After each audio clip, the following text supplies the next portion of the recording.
बिस्मिल्लाहिर्रहमानिर्रहीम अस्सलाम वालेकुम दोस्तों, उम्मीद करता हूँ मैं आप सब लोग खैरियत से होंगे। आज की ये जो वीडियो है ना, आपका बहुत बड़ा मसला हल करने वाली है। आप यूट्यूब पे खोलें, टिकटॉक देखें, फेसबुक देखें, इंस्टाग्राम देखें, स्टोरीज़ में देखें, तो हर बंदा जो है ना, हर चीज़ के बारे में अगर एक अच्छा कह रहा है तो कोई बुरा कह रहा है। कोई कह रहा है चाय नहीं पियो, कोई कह रहा है चाय पियो, कोई कह रहा है रोटी खाना छोड़ दो, कोई कह रहा है रोटी खाओ, कोई कह रहा है चावल खाना छोड़ दो, कोई कह रहा है चावल खाओ। खाएँ तो क्या खाएँ? करें तो क्या करें? कैसे एक इंसान अपने आप को मास्टर कर सकता है, अपनी बॉडी को मास्टर कर सकता है कि उससे अंडरस्टैंड हो जाए कि उसकी जो अंदर चीज़ें हैं, क्या वो हेल्दी हैं और वो हेल्दी हैं कि नहीं है। ये बात उसको अंडरस्टैंड होना बड़ा ज़रूरी है। एक वक़्त था जब मैं HbA1c 6.4 से लड़ रहा था, तब मुझे अल्लाह ताला ने बहुत सी चीज़ों का रास्ता दिखाया। यही रास्ता मैं आपको दिखाना चाहता हूँ। देखो, ऐसा क्यों होता है?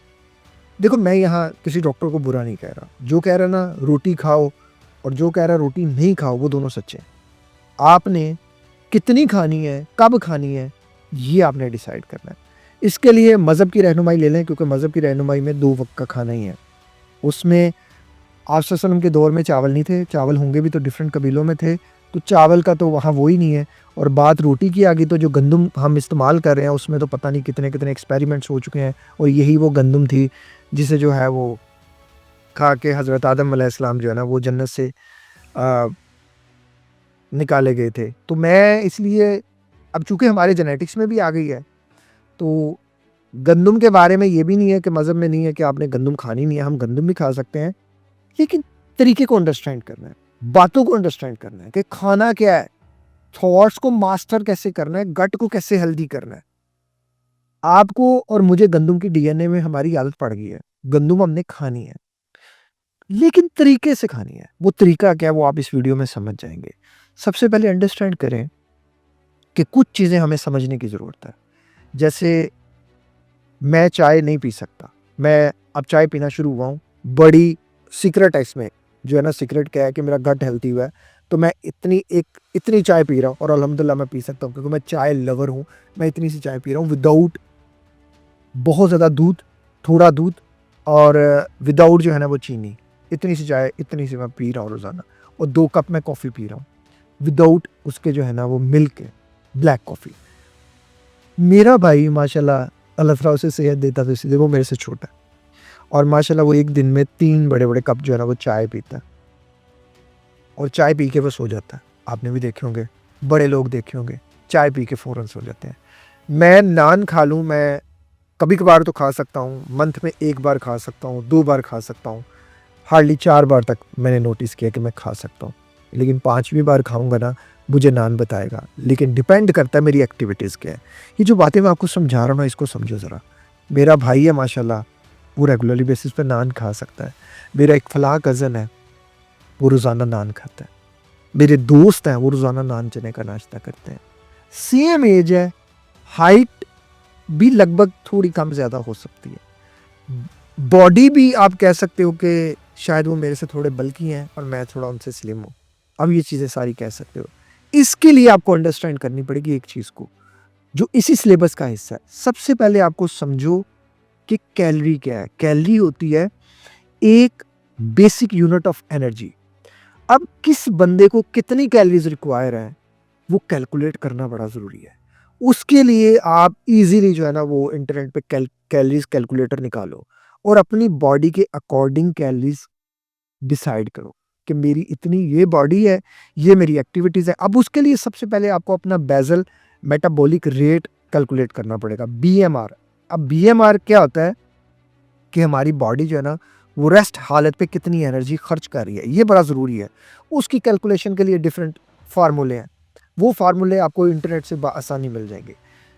अब उसके बाद आपकी लाइफ में क्या एक्टिविटीज़ हैं, क्या करते हैं, वो बड़ा ज़रूरी है। अगर तो आप बस थोड़े-बड़े काम करते हैं, तो फिर जो आपका बेसल रेट आएगा, बीएमआर आएगा, उसको आपने 1.2 से जो है ना वो मल्टीप्लाई करना है, और फिर इसी तरह जो है ना वो डिफरेंट तरह के फार्मूलाज़ आपके आएँगे, जो कि एक वीडियो को अगर मैं करने बैठूँगा तो वो बहुत लंबी चीज़ हो जाएगी। बेसिक जितनी आपकी रिक्वायरमेंट है, आपने उस रिक्वायरमेंट को कंप्लीट करना है। गोल डिपेंड करता है, अगर तो आपका गोल वेट को गेन करना है तो आप उस कैलोरीज को ज़्यादा करेंगे, अगर तो आपने वेट को कम करना है तो आप उस कैलोरीज से कम करेंगे। मान के चलें कि एक बंदे की सैलरी ₹1,00,000 है, तो अगर ₹1,00,000 से ज़्यादा उसको दिए जाएंगे तो उसके पास प्लस हो जाएगा, अगर लाख से कम दिए जाएंगे तो उसको माइनस हो जाएगा। सेम यही चीज़ है कि हर इंसान का जो है ना, अब ये BMR डिफरेंट है, बॉडी मेटाबॉलिक रेट, तो हर बंदे की बॉडी मेटाबॉलिक रेट जब डिफरेंट है तो इसलिए जो वो खाएगा, हो सकता है वो मुझे किसी और तरीके से फ़ायदा कर रहा है, किसी और को वो किसी और तरीके से फ़ायदा कर रहा है, और किसी और को वो किसी और तरीके से नुकसान कर रहा है। जैसे मैंने मिसाल दी यहाँ चाय की। अब जब आपने कोई चीज़ खानी है, फलां बंदे के कहने पे आपने शुरू कर दी, आपने अपनी बॉडी के मिजाज को समझा, बॉडी का मिजाज समझना बड़ा ज़रूरी है। आपने अपनी बॉडी की जो है वो वर्किंग को समझा कि मेरे कितनी मैं वर्किंग करता हूँ, कितनी नहीं कर सकता। हो सकता है जो जिस बंदे ने मुझे बताया वो मज़दूर हो, वो रोज़ाना की 5000 कैलोरीज़ जो है वो कर रहा हो, कंज़्यूम कर रहा हो और उनको बर्न कर रहा हो, और मैं तो उनको बर्न ही नहीं कर रहा, मैं तो उनको इस्तेमाल नहीं कर रहा। एनर्जी क्या था, वो बेसिक यूनिट, कैलोरीज़ क्या था, वो बेसिक यूनिट ऑफ एनर्जी था। तो मैं तो उस तरह से नहीं हूँ, मेरा तो मेटाबॉलिक रेट डिफरेंट है। तो हो सकता है एक बंदे को अंडा ब्लड प्रेशर कर दे, जबकि डॉक्टर साहब तो ब्लड प्रेशर के ऊपर और अंडे का कोई लिंक ही नहीं बता रहे, और कह रहे हैं जी कि अंडे के तो बेशुमार फ़ायदे हैं, दर्जनों स्टडीज़ हैं, हर बंदे को अंडा सूट नहीं करता। क्या है, क्या गलती हम कर रहे हैं? हम सुन सबकी रहे हैं, बस कर अपनी नहीं रहे। ज़िंदगी में जब भी आप, मेरा ये एक्सपीरियंस है और मैं चाहता हूँ आप इस एक्सपीरियंस से फ़ायदा उठाओ। मैं वो बंदा हूँ जो HbA1c 6.4 से अल्हम्दुलिल्लाह मैं अभी आपके सामने बैठा हूँ ना, मैं गारंटी देता हूँ सर 6.4 के साथ ना बंदे के अंदर इतनी एनर्जी होती नहीं है, होती नहीं है। सुबह उठता है ना, हाथ पाँव 10-10 किलो के होते हैं। मैं वो प्री डायबिटीज़ की वो स्टेट बयान ही नहीं कर सकता। मुझे एक रात में 10-10 बार वॉशरूम जाना पड़ता था और आंखें ऐसे मेरी हो जाती थी। मैंने उन दिनों में बड़ी मुश्किल से वीडियोस बनाता था, बड़ी मुश्किल से, बोला तक नहीं जाता था, नींद नहीं आती थी, और मैं जिम जाता था, मेरे से वेट नहीं उठाया जाता था। थकी हुई है बॉडी। अल्लाह ताला जितने भी लोग डायबिटीज़ में हैं, बिलखसूस इस बीमारी में हैं, अल्लाह ताला सबको शिफा दे और सबको ये अक्ल और शऊर दे कि ये सिर्फ एक डाइटरी बीमारी है, सिर्फ एक डाइटरी जो हमने पाल ली है। मैंने अपने एक्सपीरियंस से अपनी एक डाइट बुक बनाई है। मैं चाहता हूँ आप भी अपनी एक डाइट बुक मेंटेन करें। हर बंदे की ये डाइट बुक डिफरेंट होगी, जैसे फुटप्रिंट डिफरेंट है हर बंदे के, बॉडी का मेटा बॉडी का मेटाबॉलिक रेट हर बंदे का डिफरेंट है, इसीलिए हर बंदे की वो एक डिफरेंट बुक है। मत सबकी सुने, सुने सबकी, करें अपनी, करें अपनी। उसमें आपको पता चलेगा। देखें, शहद के दर्जनों फ़ायदे हैं, बेशुमार फ़ायदे हैं। शहद के ऊपर आप हर चीज़ जो है ना वो करके देख लें। खजूर के ऊपर, खजूर खाना सुन्नत है।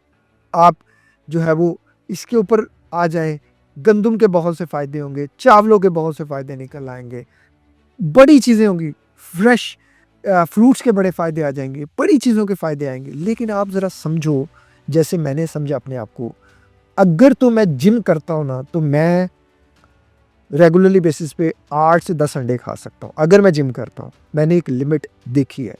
अब ये कैसे देखी है, वो मैं इंशाल्लाह आपको इस वीडियो में भी बताता हूँ कि जब मुझे कोई चीज़ अच्छी लगती है ना, तो मुझे पता चल जाता है कि मैं इसकी और क्वांटिटी ऐड कर सकता हूँ। जब वो चीज़ मुझे बुरी लगना शुरू हो जाती है, मुझे अनईज़ी फ़ील कराती है, घबराहट कॉज़ करती है, गट इन्फ्लेमेशंस कॉज़ करती है, थोड़ा गट डिस्टर्बेंस कॉज़ करती है, तब मैं समझता हूँ कि यार ये इतनी इसकी लिमिटेशन है। एक चीज़ होती है फूड फ़ोबिया। फूड फ़ोबिया में क्या होता है, हमने कोई चीज़ खाई, हमें उससे डिस्टर्बेंस हुई, हमारा पेट ख़राब हुआ, 1 बार हुआ, 2 बार हुआ, 3 बार हुआ, हमने उसके साथ एक बिलीफ सिस्टम जोड़ दिया कि मैं ये चीज़ खाऊँगा, मैं बीमार हो जाऊँगा। वो अलग टॉपिक है, वो ये चीज़ नहीं है। लेकिन आपने इस चीज़ को अंडरस्टैंड करना है कि ये और चीज़ है जो मैं आपको बता रहा हूँ। खजूर, अल्हम्दुलिल्लाह मेरी वालदा जो है वो मेरे लिए हज से लेकर आई हुई हैं। वो मैं हर 2 दिन बाद खाता हूँ, और 2 दिन मैंने इसको सेट किया है। मैं ये प्री वर्कआउट लेता हूँ, मैं प्री वर्कआउट के लिए लेता हूँ। खजूर बेस्ट सोर्स होता है, बड़ा ज़बरदस्त किस्म का सोर्स है एनर्जी का प्री वर्कआउट के लिए। हर 2 दिन बाद 2 खजूर या 3 खजूर या 1 खजूर, ये मेरी लिमिट सेट है। मैं रेगुलरली बेसिस पे अगर खाता हूँ तो मुझे जो है ना वो लो एनर्जी फील होती है। फिर आती है बात शहद की। मेरे पास अल्हम्दुलिल्लाह डिफरेंट कंट्रीज से शहद की जो है ना वो गिफ्ट्स भी आए थे मुझे। वो जब मैं खाना शुरू हुआ था, तो मैंने नोटिस किया कि मुझे शहद उस तरह से सूट नहीं किया। जैसे खजूर के बहुत से बेनिफिट्स हैं, मैं ये नहीं कह रहा कि फलाँ चीज़ के बेनिफिट नहीं है, बेनिफिट्स हैं, आपको पानी के भी बहुत से बेनिफिट्स हैं, लेकिन आप 10 लीटर, 15 लीटर थोड़ी पी सकते हो। हर चीज़ की हमारे अंदर एक क्वांटिटी रिक्वायर है ना, उसके अकॉर्डिंग हमने चलना है। अब मैं शहद रोज़ाना नहीं ले सकता, मैंने ये एनालिसिस किया है। मैं जिम करूँ, तो शहद मैं हफ़्ते में 2 बार, 3 बार ले सकता हूँ। मैं जिम करूँ, तो मैं खजूर हफ़्ते में 2 से 3 बार ले सकता हूँ। मैं जिम करूँ, तो मैं चावल जो है ना वो हफ़्ते में 3-4 बार ले सकता हूँ। मैं जिम करूँ, तो मैं 1 दिन में 2 टाइम रोटी खा सकता हूँ। रोटी, खाना नहीं, रोटी की बात कर रहा हूँ, खाना और चीज़ है, खाने में डिफरेंट चीज़ें रहती हैं। रोटी, 1 वीक में मैं अगर जिम छोड़ता हूँ, तो मैं 1 वीक में 2 से 3 टाइम रोटी खा सकता हूँ। 1 वीक में, मैं ये जो बातें बता रहा हूँ आपको अपने एक्सपीरियंस बेस बता रहा हूँ। चीनी मैं नहीं कंज़्यूम करता, ज़रा भी नहीं करता। बोतल मैं 15 दिन बाद, 10 दिन बाद, 20 दिन बाद, 30 दिन बाद, कभी कोई बाहर से खाना है, तो बच्चे सारे बैठे हैं, बेगम बैठी हैं, तो देन हम ज़ाहिर है उनके साथ हैं। पिज़्ज़ा वन्स, कभी-कभार, महीने में 1 बार। मेरा ये मानना है कि जो हमारी डाइट है ना, आपके स्पिरिचुअली बिलीव्स, ईमान सबसे बड़ी ताकत है, ईमान। डाइट डूइट कुछ भी नहीं, अगर ईमान नहीं तो। अगर एक इंसान हराम कमा रहा है और अच्छा भी खा रहा है, तो अल्लाह के यहाँ कोई नहीं, अल्लाह के यहाँ इनाम सिर्फ ईमान पे है। तो ईमान और हलाल इनकम बड़ी ज़रूरी है। तो आप जो खा रहे हैं ना, वो आपका साइकोलॉजिकली भी आपके ऊपर असरअंदाज हो रहा है, स्पिरिचुअली भी हो रहा है, और आपके ऊपर इमोशनली भी हो रहा है, फिजिकली भी हो रहा है। हर चीज़, अगर आपकी डाइट हलाल है और उससे अल्लाह राज़ी है, और आपने अपने रब को राज़ी किया है, आपने अपने आप को राज़ी किया है, आपने जो भी खाया है, जो भी से मुराद यहाँ, जो आपने अपनी एक डाइट बुक मेंटेन की है, उस डाइट बुक के अकॉर्डिंग आपको चलना है। कभी-कभार बद-एहतियाती होना ये नेचुरल है, हम सबके साथ होता है। ये जो जितने बड़े-बड़े फिटनेस फ्रीक हैं, यार आप कभी हैरान होंगे, जो मेरे तो दोस्त हैं ना कोचेज़ वगैरह, फिटनेस फ्रीक्स वगैरह, वो इतनी-इतनी बद-एहतियाती कर देते हैं, लेकिन वो रेगुलर नहीं करते। कुछ लोग करते होंगे, रेगुलर भी करते होंगे, लेकिन उसके लिए पहले आपको वो बॉडी चाहना बड़ा ज़रूरी है, उसके लिए मसल मास चाहना बड़ा ज़रूरी है। इस बात को अंडरस्टैंड करें कि आपके लिए चावल अच्छे भी हैं और बुरे भी हैं, आपके लिए रोटी अच्छी भी है और बुरी भी है। जैसे मैंने आपको बताया कि मैं अपने आप को समझ गया हूँ, आपके लिए खजूर फ़ायदा भी देगी, नुकसान भी देगी, आपके लिए शहद फ़ायदा भी देगा, नुकसान भी देगा, आपके लिए दूध फ़ायदा भी देगा, नुकसान भी देगा। अब मैं जब से एल रूटेरी दही खाना शुरू हुआ हूँ, कीफ़र का इस्तेमाल करना शुरू है, अल्हम्दुलिल्लाह मेरे गट बैक्टीरिया बहुत अच्छे हो गए, बहुत ज़बरदस्त हो गए, और मैं इसको फ़ील कर रहा हूँ। इसी चीज़ की वजह से मैं जो है ना, चाय भी थोड़ी-सी पी लेता हूँ, थोड़ी-सी चाय मैं पी लेता हूँ रेगुलरली बेसिस। पापा मैं चाय लवर हूँ, चाय नहीं मैं छोड़ सकता, थोड़ी-सी पी लेता हूँ, इतनी-सी। अगर मुझे वो नुकसान करना शुरू हो जाएगी, मैं वो भी बंद कर दूँगा। मेरे लिए ये नहीं है कि वो एक तरफ सेहत और एक तरफ होगी, मुझे कंप्रोमाइज़ करना पड़ेगा। ज़िंदगी में कंप्रोमाइज़ेज़ करना सीखें। एक तो आज से अपनी एक डाइट बुक बना लो। मैं जिन लोगों को कोच करता हूँ, मैं पूछता हूँ कि आपके पास कोई डाइटरी इन्फॉर्मेशन है कि आपको कितना खाना सूट करता है, कितना नहीं करता। अब मैं आपको एक और बात बताऊँ, वैसे तो मैं अल्हम्दुलिल्लाह अपने ब्रेन को प्रोग्राम करके तो कुछ भी खा सकता हूँ। ये मैंने ब्रेन प्रोग्रामिंग से ये चीज़ें सीखी हुई हैं। क्योंकि ग्लूकोनियोजेनेसिस जो एक प्रोसेस होता है कि जो जिसमें हमारी जो बॉडी है ना, और जो हमारा जो लीवर होता है, वो प्रोटीन को भी जो है ना वो ग्लूकोज़ में कन्वर्ट कर देते हैं, तो वो स्ट्रेस कंडीशन में जाता है। तो मैं अगर ये खाऊँ कि मैंने क्या खा लिया, मुझे स्ट्रेस हो जाए, तो वो फिर जो प्रोटीन भी हो गए, वो भी फ़ायदा नहीं देंगे। तो मैं क्या करता हूँ, मैं अक्सर अपने ब्रेन को चेंज कर लेता हूँ।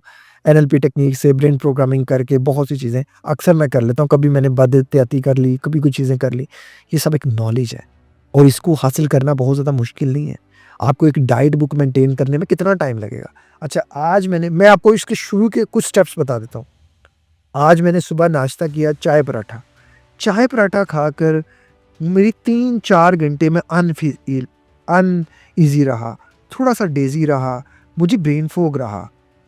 फिर मैंने दोपहर को जो है ना वो बिरयानी खा ली, और बिरयानी के साथ मैंने चाय पी ली। मुझे थोड़ा-सा और डेज़ी महसूस हुआ, ज़्यादा महसूस हुआ, कम, जिस तरह भी आपका चला। ये 7 दिन का जब आप एनालिसिस करना शुरू हो जाएँगे ना, आपकी बॉडी आपको बता देगी कि भाई आपको चाय नहीं सूट कर रही, आपको पराठा नहीं सूट कर रहा। अब ये बिरयानी और ये सुबह भी कार्बोहाइड्रेट्स, हाई कार्बोहाइड्रेट्स में, दोपहर भी हाई कार्बोहाइड्रेट्स में और रात भी हाई कार्बोहाइड्रेट्स में, आपका तो बीएमआर ही नहीं है कितनी ज़्यादा वो कैलोरीज़ कंज़्यूम कर सके। सारा दिन आप लेटे हुए हैं, सारा दिन आप बैठे हुए हैं, आपकी कोई एक्टिविटीज़ नहीं है। ये आप गूगल सर्च कर लीजिएगा, आपको पता चल जाएगा कि आपको कितनी कैलोरीज़ रिक्वायर्ड है आपकी बॉडी के अकॉर्डिंग। नॉर्मली 1800 से लेके 2500 के दरमियान ही चाहिए होती हैं। ये सारी कैलकुलेशन आपने करनी है।